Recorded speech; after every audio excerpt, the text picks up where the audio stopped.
Buenas tardes, Arratsaldeon. Good evening. Thank you very much for coming here tonight. Thank you for coming to this round table discussion, and this is an introduction to the exhibition we'll be opening at the museum, and it's called the Roaring Twenties, and it's been a collaboration with the Kunsthaus in Zurich. It has two curators, Cathérine Hug from the Kunsthaus Zürich and Petra Joos from the Guggenheim Museum, and we also have had the help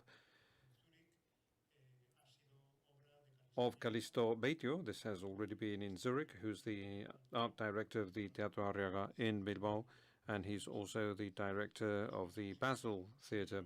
As I say, it's an exhibition that has been jointly organized by our two museums, and it's sponsored by the BBK, and it's going to be with us here throughout spring and summer.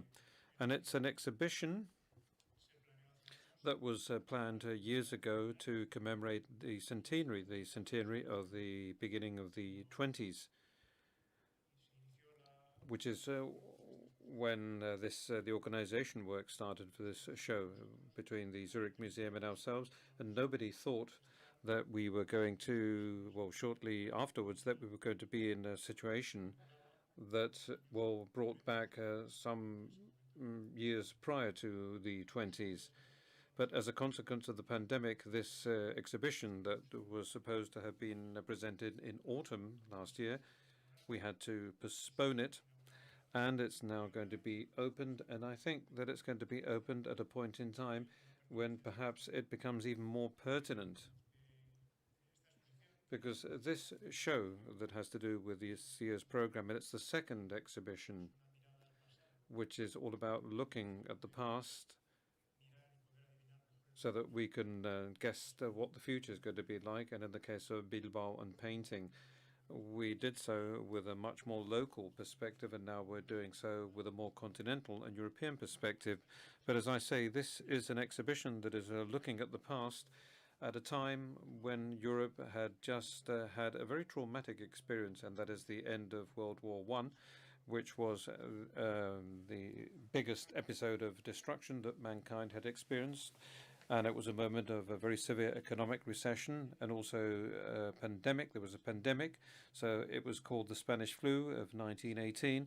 And however, as from the year 1920, we know that this decade was called the Roaring Twenties. Well, this was a period that was characterized by the happiness of living and by an explosion of creativity, and also because there was a liberation in all fields, not only of the arts, but also in life. And these changes still continue nowadays. And it was a time when people wanted to innovate compared to any other point in time in the 20th century. So this is why we think that the exhibition now, here and now that we're reaching the final stages of this pandemic episode, is especially pertinent, because it will also allow us to think about how we're going to be addressing the future. And tonight we have with us to talk about the exhibition the two curators, Cathérine and Petra, who have Calixto Bieito. It's a privilege to have you three here tonight, and I hope that we'll all enjoy your presentation very much indeed. Thank you very much.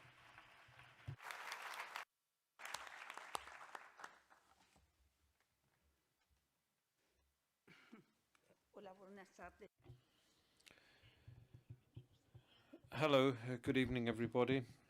Perhaps we can talk about this later on. We can talk about the exhibition per se, because it's more based on historical facts. But let's say that there are a number of questions that for me are very important, and that I wanted to put to Calixto, because things that I've thought about many times but we've never spoken about. Well, yes, it has to be your turn, I'm afraid. You have to answer these questions, and it's going to have to be now.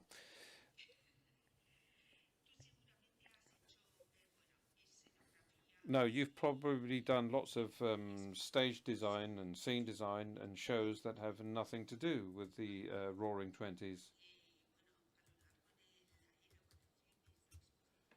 Because what we have noticed is that you know the composers perfectly well, and you also knew what was going on at the time, and cabarets and things like that. And you also told me once that I don't want to be nostalgic about things. So, in other words, let's not look back at the 20s in a nostalgic manner, but let's look at the 20s from a completely different angle. And I think that it would be very interesting for you to perhaps say something about this.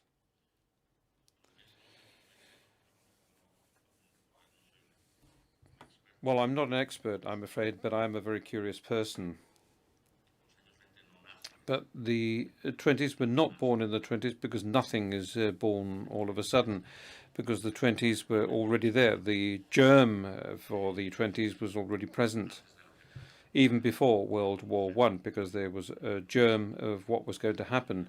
So World War One, what it did was speed up the process, because the 20s have had a very big influence on my work in all the things that I've done in the field of theatre, opera, and, well, the 20s are still influencing me a lot nowadays. But I think as a very young man, I read George Kaiser, a German expressionist writer who's now been completely forgotten, or has been forgotten to a very large extent, that is.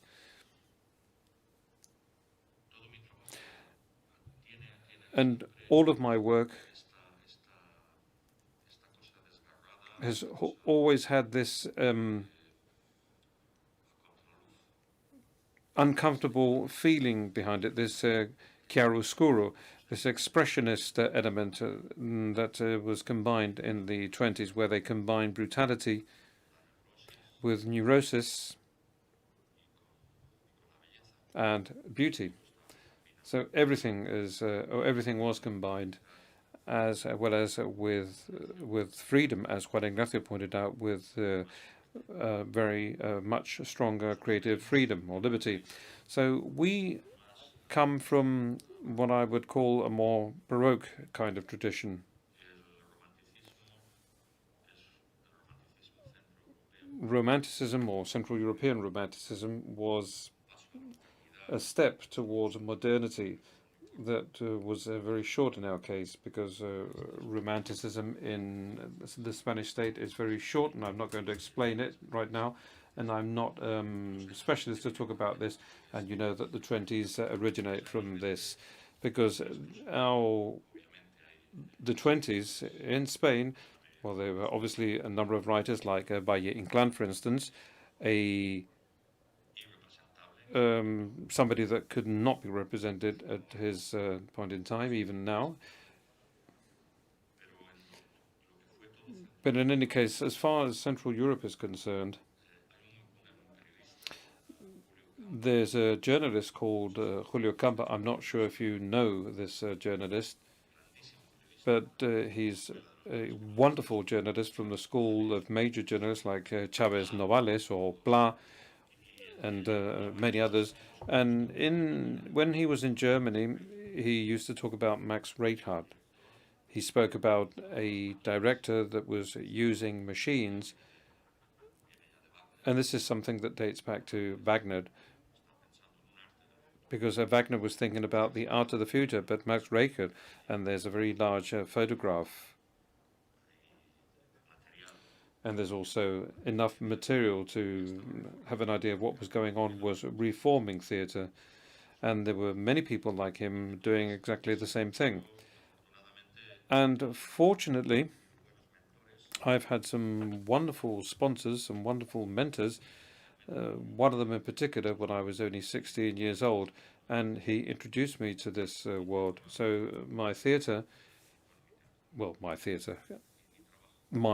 work, let's say, my work has always been very influenced by this. And I'd even dare say that it's been influenced by cave paintings and by Baroque, but especially by this period of the 20th century, when everything is possible, or everything was possible. And perhaps, well, my colleague can talk about this, because she comes from Zurich, and it's a reference place for me to go to the Cabaret Voltaire. It's a wonderful reference, and it's a place where everything was possible.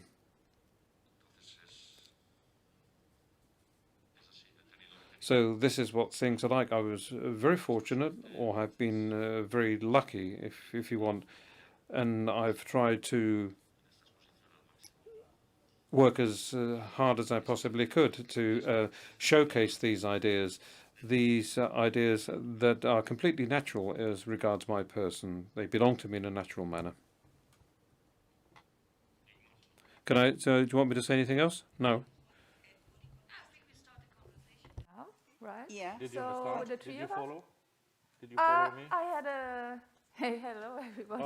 You By have the this. way, Okay. no, okay. I have a translating machine in my ears. Okay. So, But maybe it would be interesting to respond to Calixto about the Café Voltaire.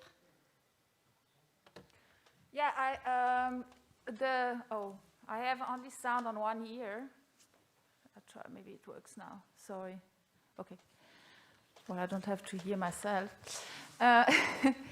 Well, the Cabaret Voltaire is, for those who are maybe not so familiar with, is a place that was founded in February 1916 during the First World War in Zurich, actually totally close from the institution I work for, Kunsthaus Zürich, that didn't exist. It existed already. The building was already there for a few years.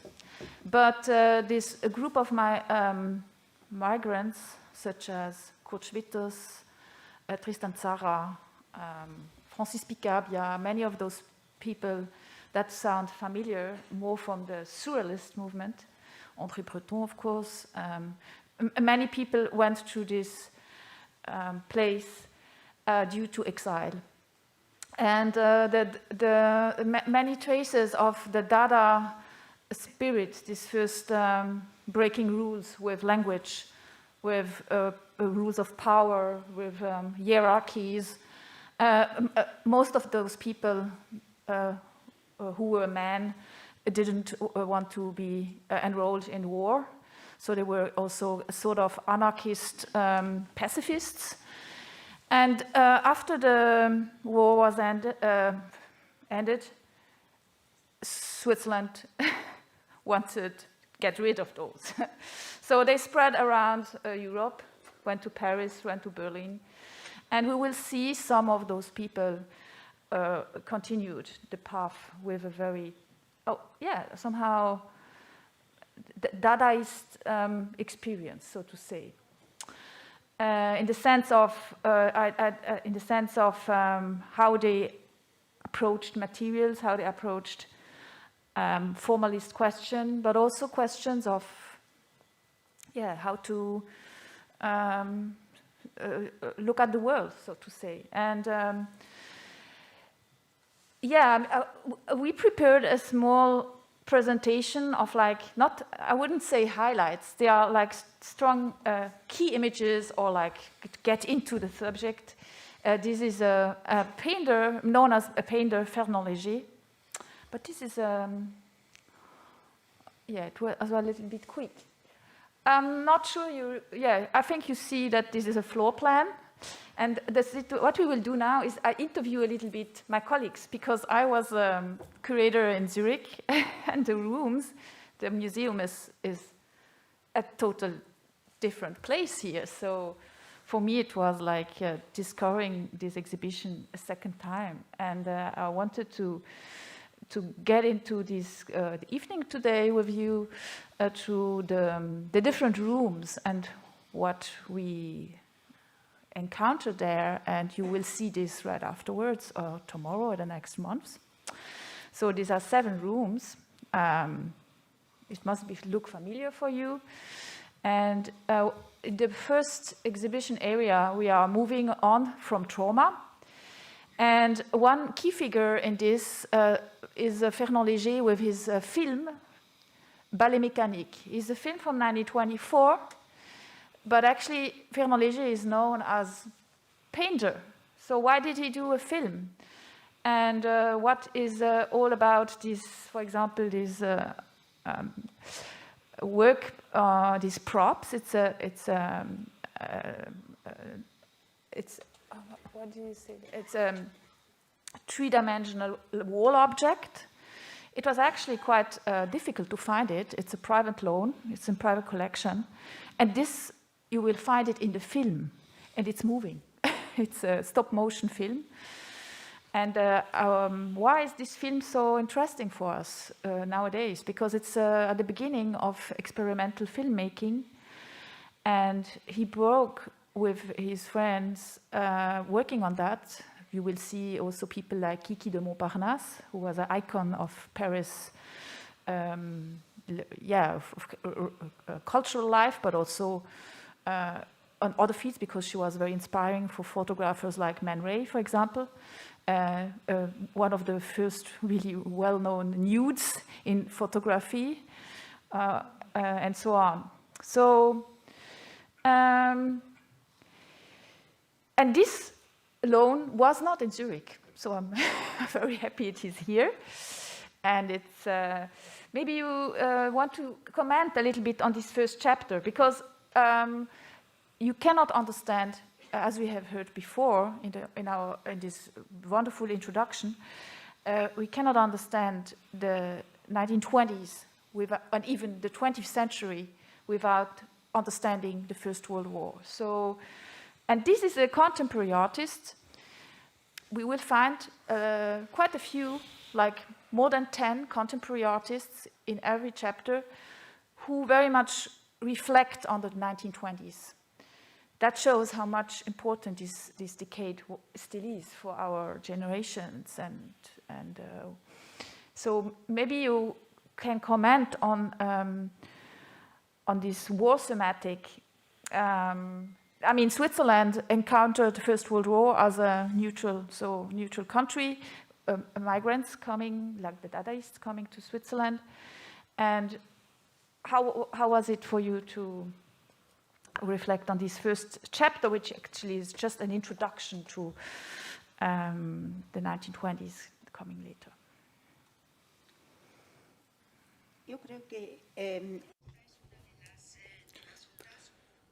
Well, I think that this is one of the key works of the first chapter, because what we can see here, we can see these mutilated men who arrived from the war.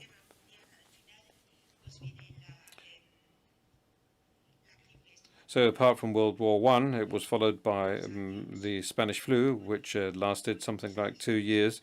So let's say that it's more or less the same situation we're having right now. Let's only hope that it doesn't exceed 2 years of duration, but we don't really know what's going to happen now. But in any case, and for me, well, these pictures, I've seen this work at the museum, and I was completely shocked by it, because I thought, well, what is it they're showing me? Is it possible for this to have happened? And it did happen, in fact. But then after that, the second and third steps came along from the point of view of the fact that what they've tried to do is reconstruct these faces of these men. And I don't know how they did so, but I suppose with lots of patience, and I suppose with plenty of medical or surgical knowledge too. And then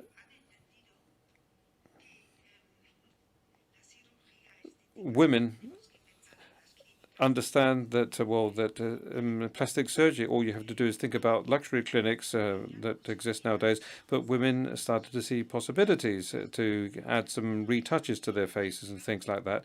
But all of this is related to trauma. And perhaps these paths are interesting, because we always think that trauma puts an end to absolutely everything. Yes, of course, it does put an end to many, many things. It destroys them. But then other paths are opened up. And I think that this is, well, I think that this work is very important. It's in the first room, in the first gallery. Technology-wise, the military stood somehow in obligation of all these veterans that came mutilated from almost the first industrially held war, and it's a kind of a reparation gesture that, in this case, it's the French army. The collection, the slides that Gade could use for his art installation are from the military collection in France. And it was really the big, enormous shift out of this agony in surgery research. There are other fields that were like experiencing a huge metamorphosis or huge jump into the future, so to say. That was, of course, in economics, in physics, the most well known with the chain. The chain mass production in the spirit of Taylorism and Fordism. We will see this chain production aspect in many fields of art. The way films show in rows objects of consumerism and so on. You have, in a way, to keep this in mind. It's the beginning of an euphoria about chain production coming from Detroit, USA, and the other thing, it's maybe a little bit less obvious, is about quantum physics, the fragmentation of the self. It's not anymore an idea of a fixed identity in life anymore, but identity that change due to the circumstances and so on. And artists very much reflected in that time also about this. So this is how the role. Yeah. No. Did you want to say something about Katia? No, I wanted to say really that obviously many of these soldiers were punished. They were punished by their officers. They were punished or shot, or they were declared traitors. But the important thing of all of that, apart from the cruelty involved, which is obviously, it has been explained in many books and many films, but it all had to do with accepting neurosis. So that's why I say that it all comes from the past. It comes from Freud. So the language started to change. It started to change. And in the urban areas, if somebody says, oh, look, he's a hysteric, that means that that person would be using a new language. In other words, that person would be changing the language. So instead of saying, well, look, that person has snake in his stomach, or he's been bitten by an animal, that's why he's so nervous. So the language changed, and this obviously after World War I. Well, this takes us to psychoanalysis and takes us to psychiatry, and the neurosciences were also boosted due to these people, due to the soldiers and to the victims. And that's when the language started to change. There was a total change in the language that we were using, and this is the language you're using nowadays. So people are saying, well, fuck, he's a psycho. So this is a language that is born here and now. The thing is that at the same time, always you have action and reaction. So you mentioned this psychos and traumatized, neurotic people from the First World War. And on the other hand, it's also the invention of coolness. Maybe a little bit less known, but artists from the new objectivity started to, like here, we will look at this now. We are in a room about new roles, new models, focusing on new professions, but also the role of men, the role of women in society. And yeah, there's a completely new kind of painting appearing in that period, in that time, which is, the main, typical, Merkmal. Oh, my English. Merkmal. Oh, I don't know. Merkmal. Oh, characteristics. So, okay, now remember. The main characteristic is the surgical look at skin, at the body of people, of men, of women, exemplified in the new objectivity of Christian Schad. You will find Christian Schad in many examples of his art in this show, as a Dadaist, as an expressionist, as a photographer. He's most well known for that kind of painting. That's his partner. There are interesting details how precise he was about painting the skin of cruelty of this.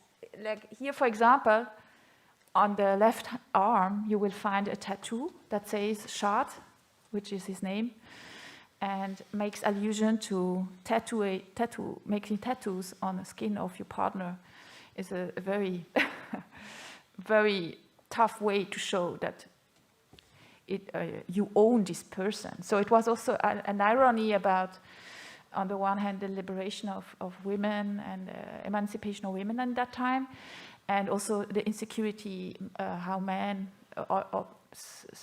like Christian Schad himself, faced this with a certain irony, because tattooing your part, obviously she didn't have this tattoo, but so, and this painting at the same time shows a lot of changes in society, new haircuts, new fashion styles, also new physiognomy, and showing sensuality. So Petra, we really like this painting, right? So yeah. Schad is a very curious painter, because we all know this kind of painting, but he has other paintings in the exhibition. You would never think that it is Schad. It's for an exam to see if you can really find him. It's impossible. It's impossible. Yeah, I couldn't. I had to look up. Yeah. No, but so this is for new objectivity, and then we will come back to these new roles in society, and we are here now in the new ways of seeing, where Calixto, with the film of Walter Ruttmann, it's an icon of experimental film. There's no narrative behind. It's really about feeling the pulse of the city, in that case Berlin, but it could be another city. The acceleration of life, mobility, cars suddenly are around everywhere. And and you choose a very special way to display it, Calixto and Petra. I like that. Calixto had the idea to put it on the ceiling. Yeah, I think that's brilliant. Let us know a little bit about why you wanted to do that. Es bueno para el ejercicio.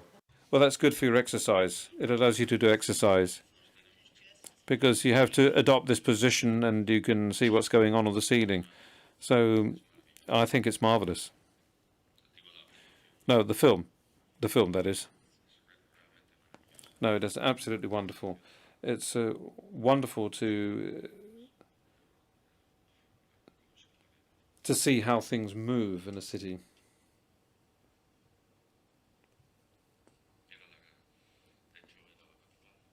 It was the capital, wasn't it? It was the capital of culture, wasn't it? It was the capital of culture of Europe. Everything was happening there. What is striking also with this film is that you see some of the techniques of film, experimental techniques, were really invented in the 20s, like fading in different images, like the overlay of images, or very quick cuts, slow motion, fast forward. Can I make you? Yeah, Okay. please. No, I'm.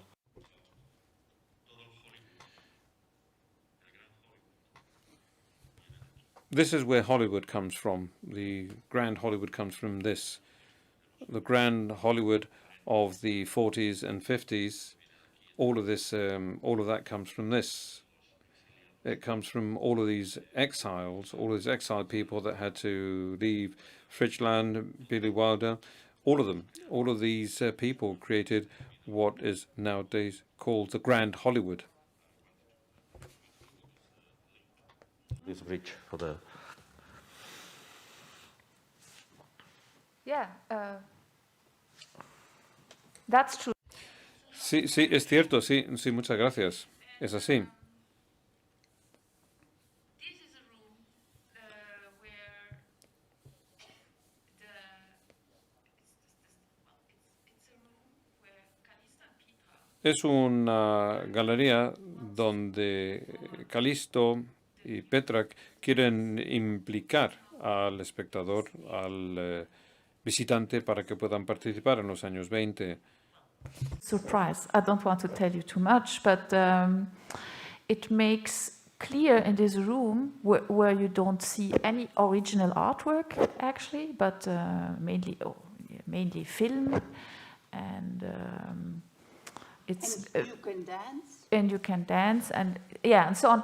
And this would be very interesting on your perspective, because we in Zurich didn't have that room at all. This is for me a fantastic discovery, how the viewers get involved in the 20s, very centrally, very physically. Please tell us a little bit more about that, without saying everything. Yeah.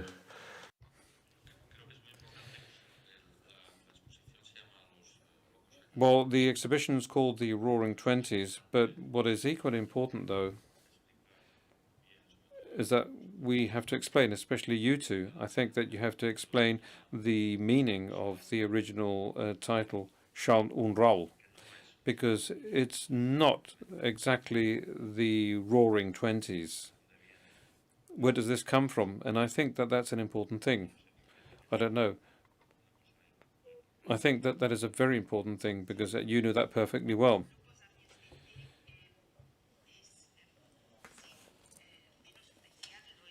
Yes, we've chosen the Roaring Twenties so that people can understand what's going on, but it's in all languages, because we believe that everybody understands this. But as they've done in Zurich, there was this nuance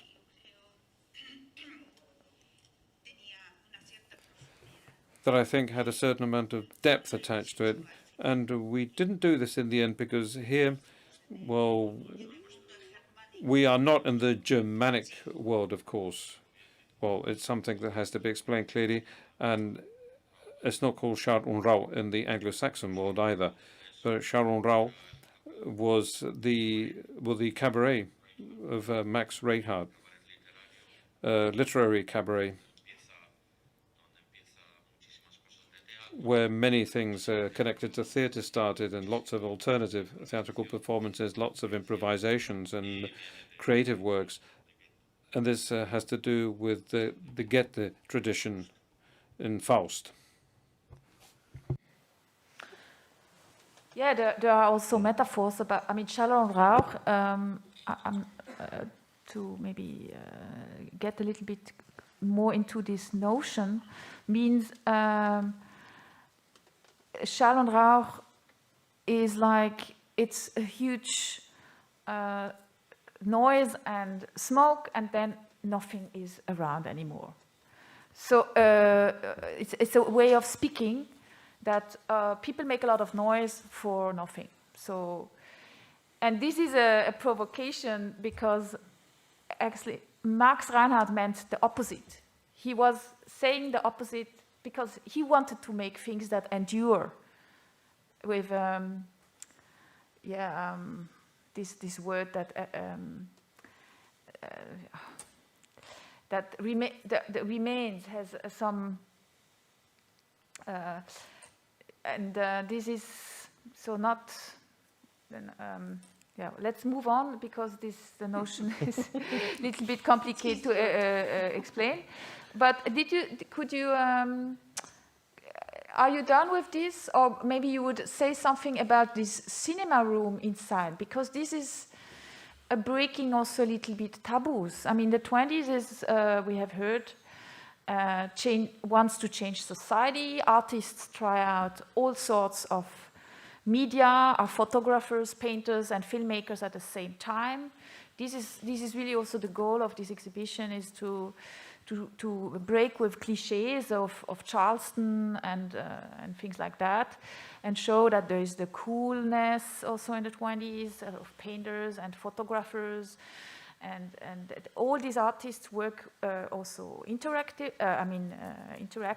together. But there was one further big revolution, which is a little bit forgotten, that it is not in the 60s, but already in the 20s. It's about gender and sexuality. So can you say a little bit something about this provocative room, or maybe it's not provocative, maybe it's memory and yeah. You talk about the smaller room. Yeah. Mm-hmm. Bueno, este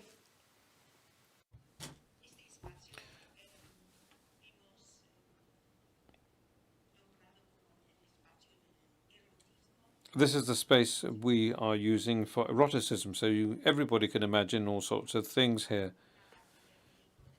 It has nothing to do with porn, nor does it have to do with, well, sex appears, of course, but it appears in a very poetical manner, and definitely not in an explicit manner. And there are something like 6 films, and all of these films were very difficult to come across, because we're not going to show all of the films, but what we've done is we've edited the films and we show what the gay world was like, because nobody can imagine what their lives were like in those days, and how much they had to hide themselves in spite of it all.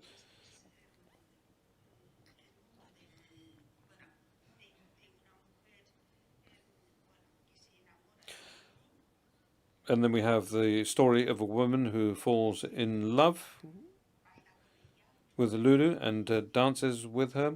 And, well, it's a highly erotic thing, but nothing really happens. Well, perhaps something happens at a later stage, but not in the exhibition, though, I'm afraid. No, nothing happens then.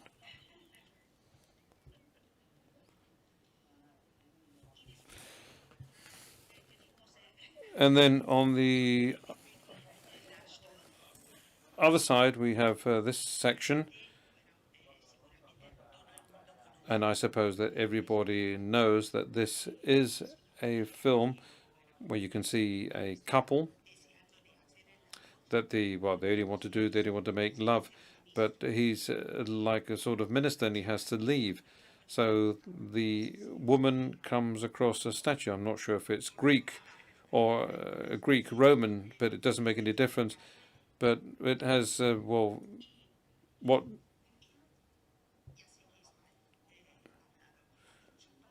and she sucks the fingers of the feet of the statue, but you can't believe how she does it, though. You freak out. It's like hard sex. That's pure sex. No, it would be much easier to go where you normally go directly. Where do you go directly normally, that is? Where is that? Where is it you normally go directly? Don't you know? No, I'm sorry, I haven't a clue. I'm sorry, Petra, I haven't a clue of where you're supposed to go directly. Well, no, these films, well, have you seen Ecstasy? No, I know nothing of this. No, you know Ecstasy perfectly well. No, I've arrived here as a very pure person.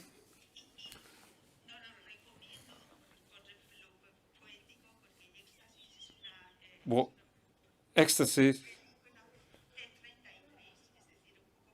is film dating back to 1933, somewhat later, and there's a couple in it, and you can see the first orgasm ever filmed in one of the films. But you can also see the movement of the hands and the bed sheets too, a little bit of the bed sheets. But let's say that this is all presented in a very beautiful manner. Remind you in this room here, huh? Yeah, Okay. que So let's Josephine- move a little que bit on Josephine in the show. Baker. Okay, pero Josephine Baker estuvo. Well, Josephine Baker was banned.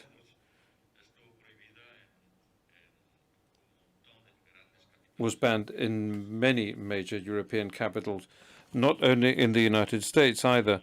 No, well, of course, in the United States, but also in many other European capitals, she was banned. They didn't want to see Josephine Baker. She was banned. She couldn't perform. She couldn't perform. And not in Switzerland. At least in she Spain, appeared I here. remember I was a child, and then I went to see her. Okay. Yeah. No, come on. how No, can no. be a child? I mean, Sorry.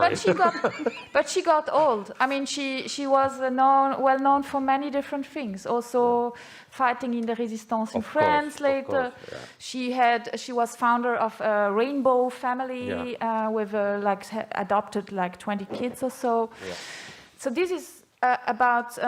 We were speaking about sexuality before, but it's also about the new notions of family and she was very much in the spirit, and we will meet Josephine Baker in this exhibition as well. So here are two chapters in one image: the design chapter,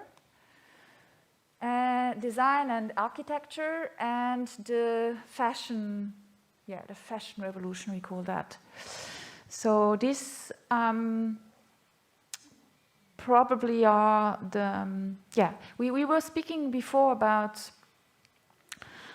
these big revolutions that happened, and we don't really remember about it, and associated more to the 60s with the sexual revolution, for example, and design and fashion. A few similar things happened, like for example the icons of design, furniture design, but also architecture. We are not really aware that they were coined in the 20s, like the architecture of Mies van der Rohe and Le Corbusier and Marcel Breuer, but also less known things like the kitchen design from Schütte-Lihotzky. She was a pupil of Adolf Loos in Vienna. And one reason for that is that these designs were developed as prototypes in the 20s, but mass-produced only after the Second World War, much later. So there was this vacuum of the 30s. And so when we see a Mies van der Rohe chair, we think, oh, that looks very modern. There are even new production now, but many of these designs in architecture, in furniture design, were coined at that time. And this is what makes also the 20s so fascinating, that, from an aesthetic point of view, so many things are still look so fresh and contemporary now. And we go through a few pictures. And here, Petra, maybe you want to comment on these particular dresses, what is so new about them, and also this particular illustration of a woman smoking. Well, we come to this later. And you also extended the whole chapter of fashion with loans from Galliera and with perfume. What about the perfume? Which perfume? Which perfume, Petra? Where? The perfume. Well, it's not directly in that chapter, but it's also about... The perfume. You have to say something about the perfume. The perfume, no? No. In the exhibition? Yeah, in the exhibition. Sí, no hay un perfume. Okay. No? Yes, but it's on the road there. Oh, sorry. It doesn't Yes. matter. It's Okay. good. I mean, clothes and fashion and perfume. I thought that works together. Yeah. It's the perfume, the first perfume that made Guerlain. And el nombre es... And the name is Shalimar. And Shalimar was the lover, I can't remember of the name right now, but in any case, the owner of the Taj Mahal. And what he did was build the gardens.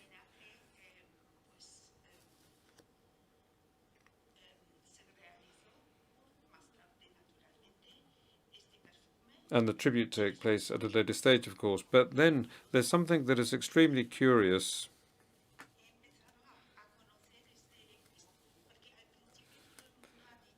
Because at the beginning, everybody said Chanel, Chanel. And I said, no, it's not Chanel. What we have to do is we have to try to find something that is much more unusual. And I met Shalimar through Louise Bourgeois. Because if you remember our exhibition with the cells, there was a cell that contained all the bottles of Shalimar that she never used. They never used any other perfume, I mean. And that's something that attracted my attention, because I found that it was a very curious thing with Louise Bourgeois.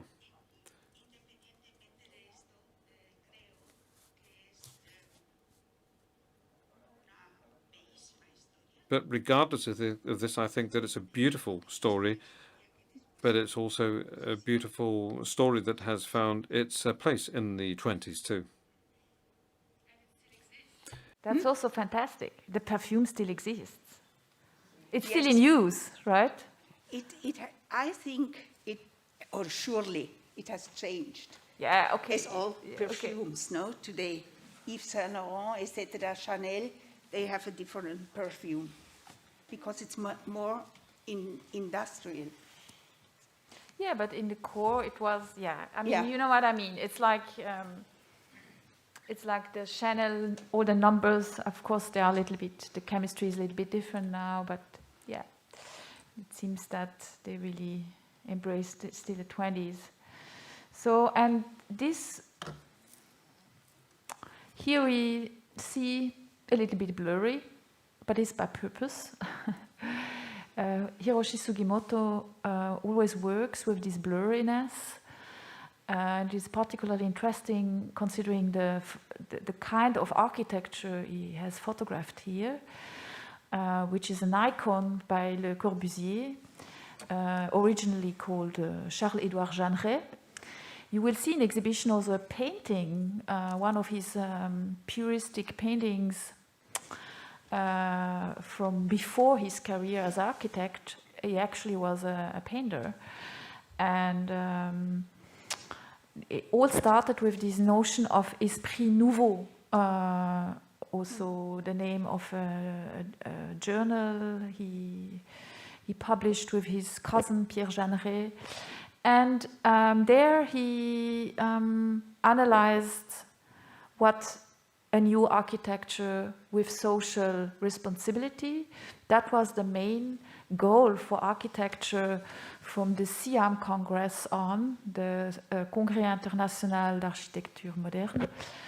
That was some sort of alliance of all architects from Mies van der Rohe to later on Philip Johnson. Many of these famous modernists. Also Walter Gropius, of course.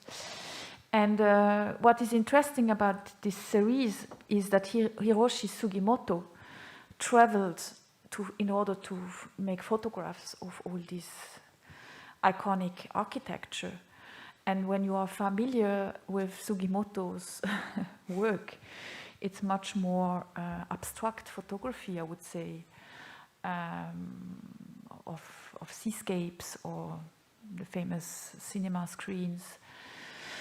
And this was an opportunity for us to show the actual iconic architecture of that time, which is based on some principles like the flat rooftop, the open plan inside, and the windows, the long window roads, and very important is the lightness of the concrete structures with these pilotis, these pillars, that were also meant to park cars underneath the buildings. So it was, the 20s were also the decade of the automobilization. And it's probably not a parallel, but certainly a paradigm shift now is we are in a decade of rethinking rethinking mobility and fossil energy, and it's certainly also a kind of paradigm shift we are in now.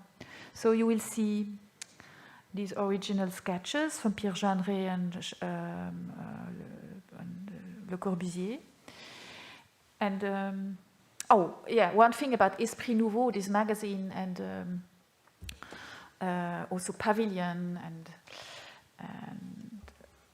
that was coined by Le Corbusier, is that many things in the 20s were called new. The new women, the new objectivity, the new photography, probably also the new perfume. Everything had to be new.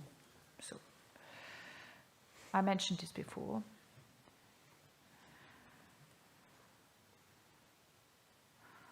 So how about that, Petra?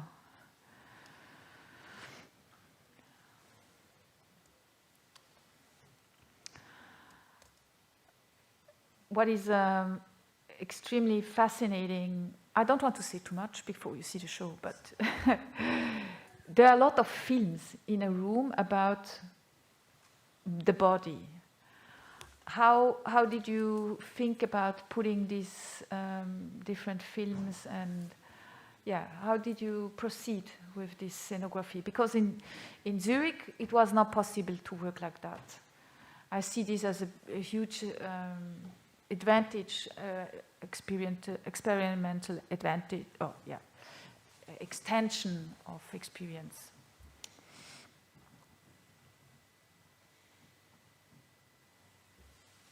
It's a question to you, So To me?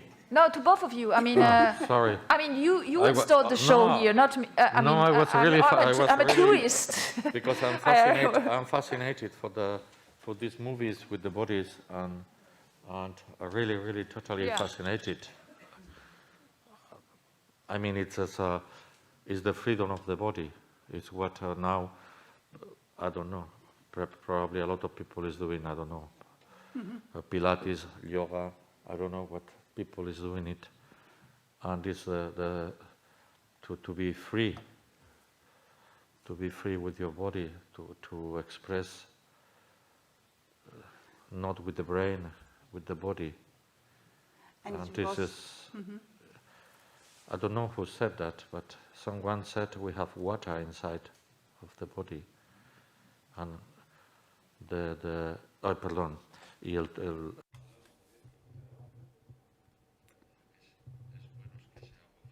and it's good for that water to flow and to flow outside, to let that water get out of your body unconsciously.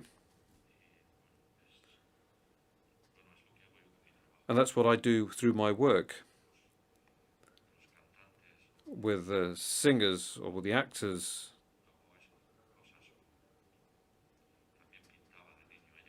I used to paint as a child. I used to do oil paintings as a child, for quite a few years, in fact. And it's all about flowing. So there's an explosion here of the body.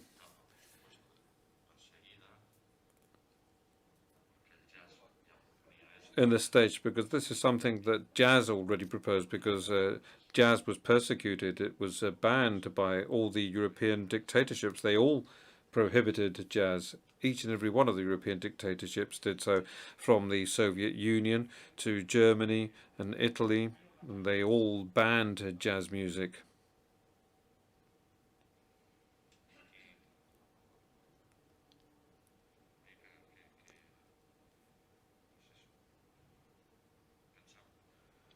So we have to give some thought to this. This freedom, or this absolute freedom, because they did what they felt like doing, and what they produced led to a completely different path. For instance, in the form of expressionist dance. And that's what you're pointing out here. It's a product, it's something that comes to your mind.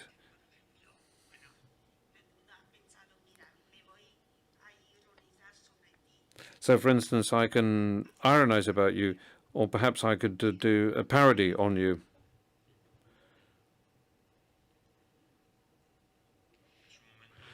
Well, it's a moment.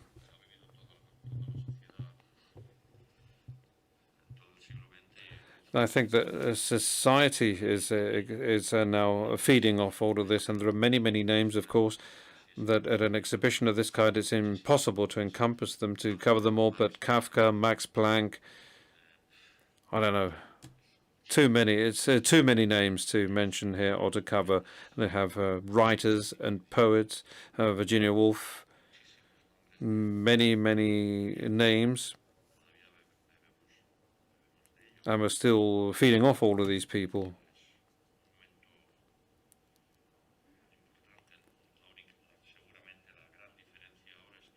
And possibly the major difference is now that we have moved into the digital era.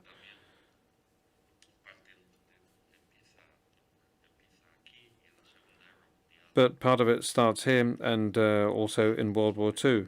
In the case of military instruments aboard airplanes. No, sorry, I know that I've been jumping around quite a bit here, but sorry about that. I think we will soon close this conversation anyways, but I wanted to make some a little bit remarks and also what you say about the digital age. In this chapter we discuss now as the final, so to say, chapter in the exhibition, it means us really a lot to us to reflect about how our corporality stands in relation to our world. And this couldn't be more actual now, where we are so much isolated on the one hand and need to, as a collective individual, we are people with a collective understanding of the world. We have to renegotiate that. And so there is a work in this chapter from Andrea Büttner. It's a huge mobile screen where you see, like several times larger, the movements of a finger screen during a search function on the smartphone. Mm-hmm. So our corporality is so much also concentrated to a few parts of our body, and yeah, at the same time we know that this is somehow wrong, or we reflect on that, and we are really in a, also now with the digitalization, definitely in the past 15 years, since 2007 when smartphone was put on the market, we renegotiate and have to redefine how we stand in relation to our own body, but also in relation to the world. And this, yeah, I liked this aspect of that really through the massive, bigger mobility in the 20s due to things like the car, but also freedom due to less, the chain production really had also advantages. You had more freedom, free time. So these were the big paradigm shifts that you can, they are not analogies, but there's somehow a big change in society in both decades. And so here, if you want to know more about this project, you can also read a lot of texts in the catalog. You see here the cover with the dancer Valeska Gert. And from Elisabeth Karlinski, this is the back. This is also an art piece. Oh, And oops, I think that's it at the moment. But we are open for questions and really curious to see your reactions.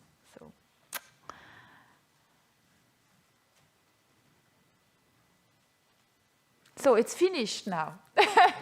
Thank you.